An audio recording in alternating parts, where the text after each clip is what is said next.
aí pessoal, tudo bem? Estamos aqui para iniciar um assunto novo, né? E a gente vai falar hoje sobre regra de 3 composta.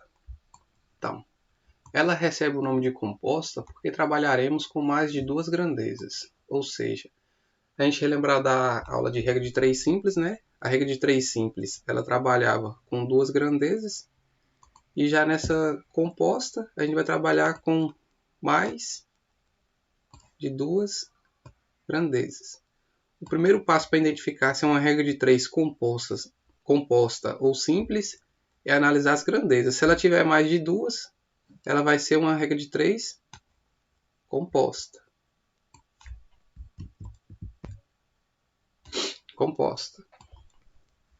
E para a gente resolver esse tipo de questão, né?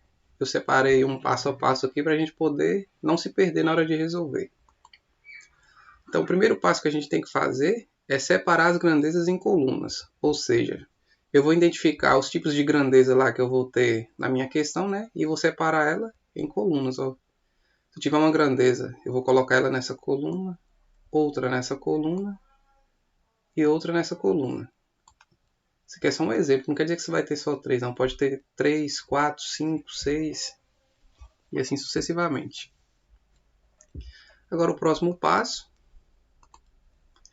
é identificar os tipos de grandeza e classificar em grandezas diretamente proporcional e em grandezas inversamente proporcional, caso houver as duas, né?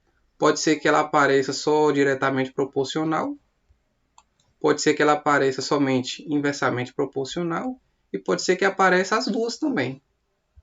Pode ocorrer esses três casos. E o último passo, né, é montar o esqueminha de proporção para começar a fazer os cálculos.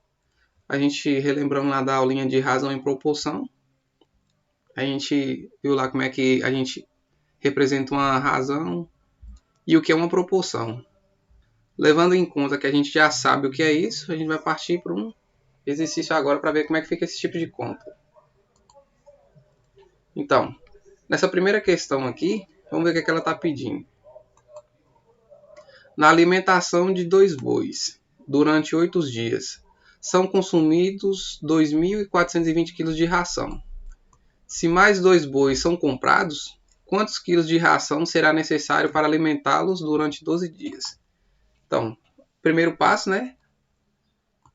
A gente vai separar as grandezas em colunas, ou seja, identificar as grandezas que eu tenho na questão. Então, vamos ver os tipos de grandeza que a gente tem. Aqui, a gente tem a grandeza bois. Lembrando que grandeza é o que eu consigo quantificar, né? Eu tenho bois. Vou ter a grandeza dias. E vou ter a grandeza quilos. Quilos de ração, né? Então, a gente vai escrever as grandezas em colunas. Então, para a primeira coluna, eu vou colocar aqui bois.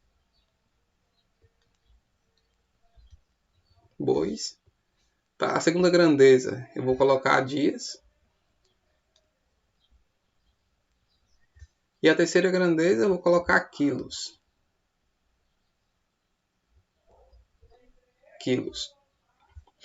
Então, na alimentação de 2 bois, eu vou colocar 2 aqui, né?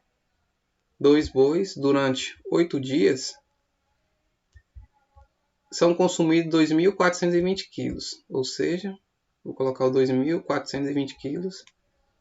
Cada um embaixo de sua grandeza. Onde que tem bois, eu vou colocar somente bois. Onde é dias, vou colocar somente dias. E onde tem quilos, vou colocar somente quilos. Então, se mais 2 bois são comprados, ou seja, se eu tinha 2 bois e ele comprou mais 2, eu passei a ter 4 bois agora, né? Então, vou colocar 4 bois aqui. Quantos quilos de ração será necessário para alimentá-los durante 12 dias? Então, a gente também conhece os dias também, né? E ele quer saber a quantidade de ração que será consumido nesse tanto de dia aqui. Como a gente não sabe, a gente coloca uma interrogação, né? E para a gente resolver, a gente vai usar uma incógnita aqui, porque a gente não sabe o valor. Então a gente substitui a interrogação por um X, ou qualquer letra. Então, qual que é o próximo passo para resolver agora? A gente vai, voltando aqui um pouquinho, identificar os tipos de grandezas e classificar ela em diretamente proporcional e inversamente proporcional. Então, quando a gente vai analisar uma regra de 3 composta, a gente vai analisar ela sempre tomando como base a grandeza que tem a variável, né? Ou seja, essa daqui. A gente pode considerar uma setinha para baixo, ou pode colocar essa setinha para cima, para a gente poder analisar as outras seguintes. Ou seja, se eu colocar essa setinha para cá, ela é diretamente proporcional. Se eu utilizar a setinha para cima nessas outras, elas vão ser inversamente proporcional. Se eu tivesse colocado a setinha aqui, virada para cima, e falasse que ela era diretamente proporcional desse jeito, se eu colocasse alguma setinha para baixo aqui, isso seria o contrário, né? Se essa aqui é diretamente, essa aqui vai ser inversamente proporcional. Então vamos resolver para ver como é que vai ficar. Eu vou considerar essa setinha aqui para baixo.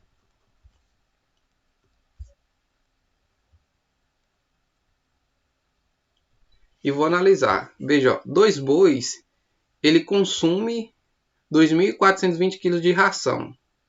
4 bois vão consumir mais que 2.400 kg de ração ou menos?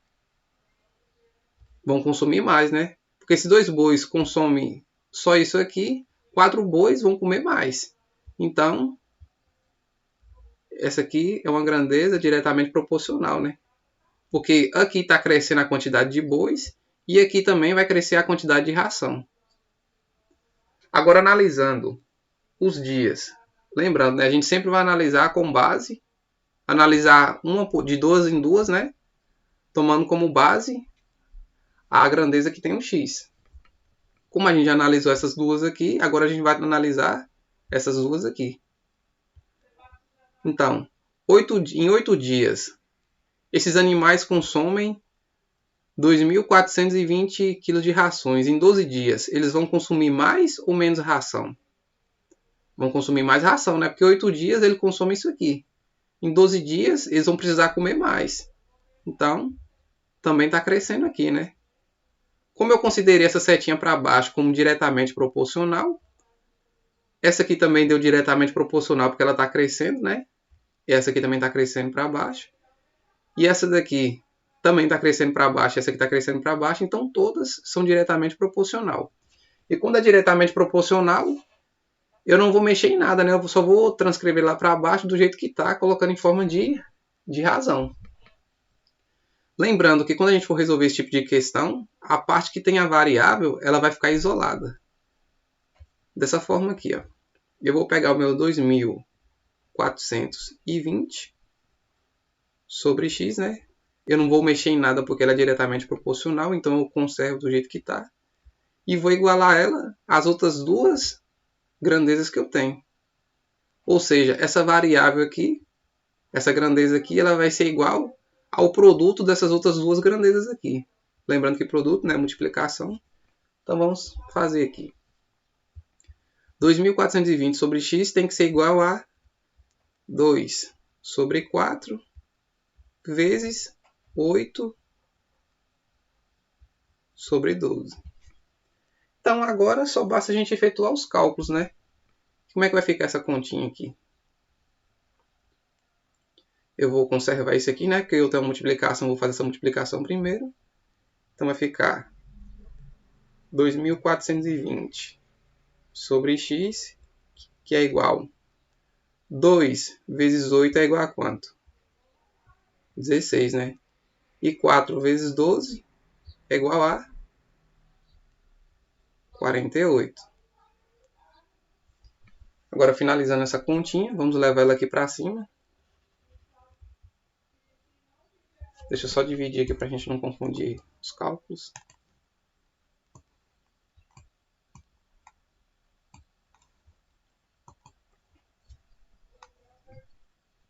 Então, trazendo essa continha aqui para cima, eu vou ter 2.420 sobre x, que é igual a 16 sobre 48. Como a gente tem uma igualdade aqui, né? A gente vai multiplicar em cruz aqui, ó. Esse vai multiplicar esse e esse vai multiplicar esse. Lembra lá da regrinha lá da aula de razão em proporção?